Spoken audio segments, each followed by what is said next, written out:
Hello everyone, in today's video we will set up enemy targeting with the combat module for Game Creator. Targeting enemies is a popular mechanic most noticeably used in games like Devil May Cry, where a lot of enemies are present in the scene and you need to be able to quickly toggle between active enemies in order to attack. Even the latest Assassin's Creed games use this mechanic in combat. In the first video I will set up targeting for our player and enemies, and even customize how you might use it. I will focus on the shooter module for this video, and because the latest update for the combat module now includes the melee module as well, I'll cover that in the next video. In order to create this we will need Unity, Game Creator, Shooter and Combat module. So let's dive in. Now this is one of my rather default scenes. You don't have to have anything set up really, as long as you just have something you can target. But I wanted to demonstrate how easy it is to actually set this up with existing characters. Now the first enemy on the left will have the default prefab targeting look. The second one on the right actually has a slightly customized look while targeting. So let me demonstrate. I am hit. So that's how the default looks. So he has a marker and the name above his head, which is pretty cool. Nothing wrong with that. Now the second one, I wanted to customize a bit how it looks and really easy to set up. And as you can see, when I target him, he will have a circle around him. Maybe the circle's a bit too small, and change materials. I am hit. Now obviously you can do something a lot cooler with that. So if you have a nice shader material that outlines objects, that would look a lot more subtle. Or you can have him be aware that he's being targeted and actually take Enemy action based on spotted. that as well. All depends on what you like to do. I think this is a pretty cool, easy way to demonstrate how it works. And now that the enemies are dead, you can no longer target them either, which is pretty nice. Doesn't actually mess up with your combat flow, so pretty cool.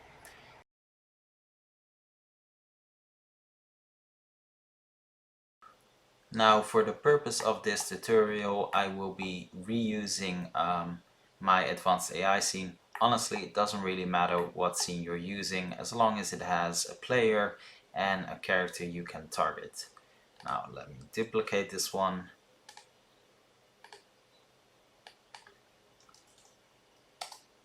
And there we go. Now obviously there's loads of examples with the module itself. The goal here is to show how easy it is to actually set this up with your existing project. Now I'm going to go to my player, and for our player all we need to do is drag in a prefab. So the usual route, assets, plugins, then go to basically this address, open up prefab and drag in player targeter. Now you drag it on top of the player and we drag in our player object in this field. And that's it. That's all you have to do. Now he's able to target. You can change the buttons used to toggle target on, off, next target, etc. Right in this field. Really simple, no need for additional triggers or any input variables, so really nice. Now obviously our player needs someone he can target, so we're going to add two things to our enemy, which is targetable, and we're going to add some local variables. Now the reason I'm using these local variables is because I want to have somewhere that decides his name, and I want to make sure he's no longer targetable after he's dead. So let's change this to a bool, and let's change this to a string. So the string will indicate the text. So let's call this I'm just going to call it enemy AI. There we go. That's your name. Nothing special.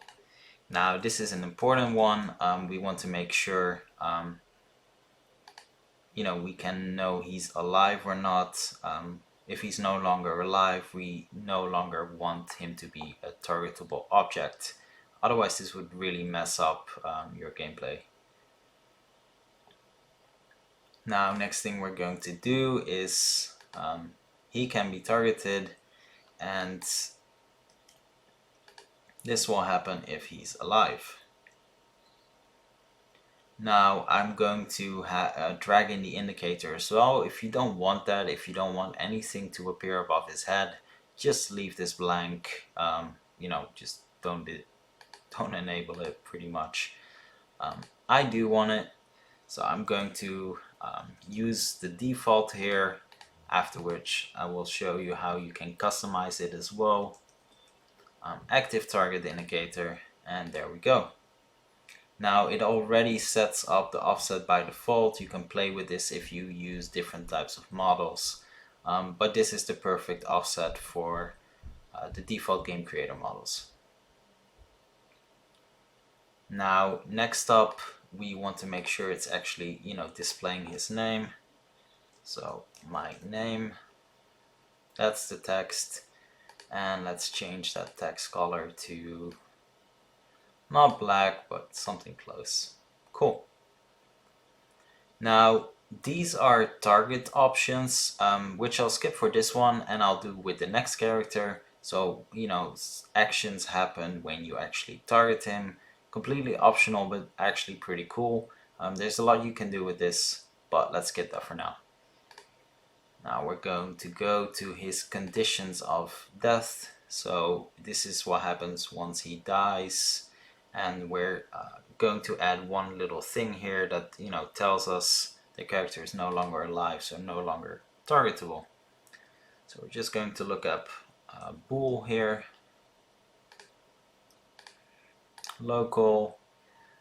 Easiest way to do is just to drag in the object that actually has a bool, and we're going to toggle this off. And yeah, that's it really. That's all you have to do. Now he's an targetable object that actually has something appear above his head, and it no longer works if he's dead. So really simple. Going to disable his his UI, because it's going to mess basically be in the same spot. Now you can take an extra step and actually just drag this UI into the active marker. That way it will appear once you target him, which is actually pretty cool as well. Now I don't like health bars on enemies at all, so I'm just going to disable it, and that's it. So let me quickly show you the result here.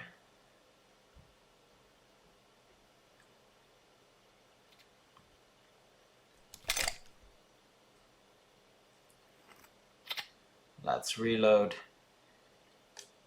and there we go. He's targetable, and that's it. That's all you have to do. Now, going to take a small next step with our second guy. I want to show you the switching between them anyway, but it's also fun to customize a bit how it looks. So we're going to look up the active target prefab. There we go. Going to drag this in here. There we have it. Now I'm going to unpack the prefab. You don't have to do that, I just find it easier.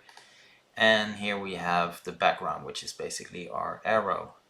Now I've set up a different sprite. I will add that in the description as well if you want to use it. I wouldn't, it's not the best, but it does what it needs to do. It's going to change this number a bit, and there we go, perfect circle.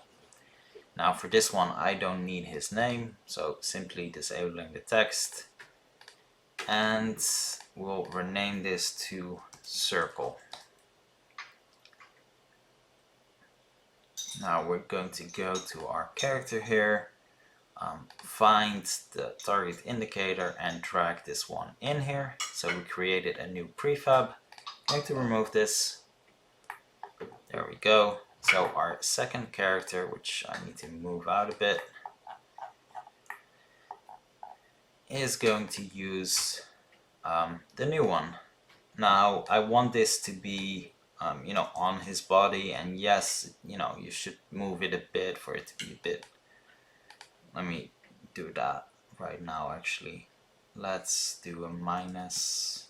I don't know if this is enough, we'll see. And there we go. So move the location a bit, and now we have a target circle. Now if you really want to make this look like Devil May Cry, you have to obviously animate the canvas a bit, but I'm just going to keep it like this for now. And I want something to happen when we actually target him as well. So I'm going to create a new empty here with some actions.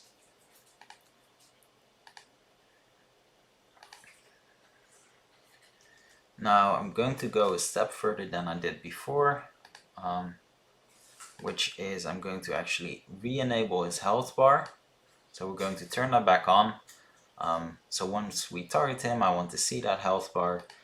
I'm going to change his material as well. I know you don't have to, but I think it's fun. So let me make sure I drag in his actual body. There we go. And I'm going to use a material I made before. Don't mind the spelling. And there we go. He's gonna become all red. Perfect. And let's call this target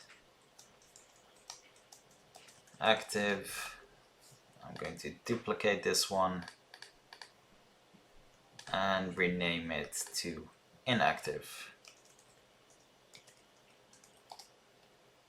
Going to turn this back off, and we're going to change this back to the default, which is the body material.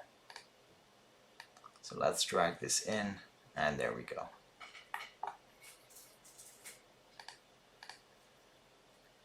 Now we need to make sure we actually set that up, so just drag those actions in, and that's it. Now let's hit play.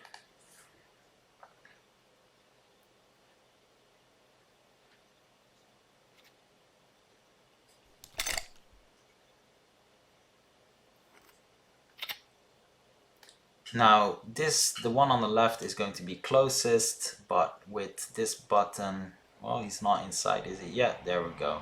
I can actually target him as well. Now you will notice I made a mistake with the circle there, but his health bar is back and he's of a different color.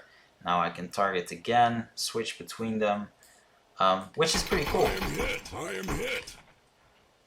And let me finish him off. Enemy Stop hiding. spotted. There you go. So yeah, pretty cool. Really easy to set up. There's not actually that much you need to do to have it fully functional with your current project. So hope you enjoyed this. I will cover Melee in the next video, and please hit like and subscribe, and I will see you next time.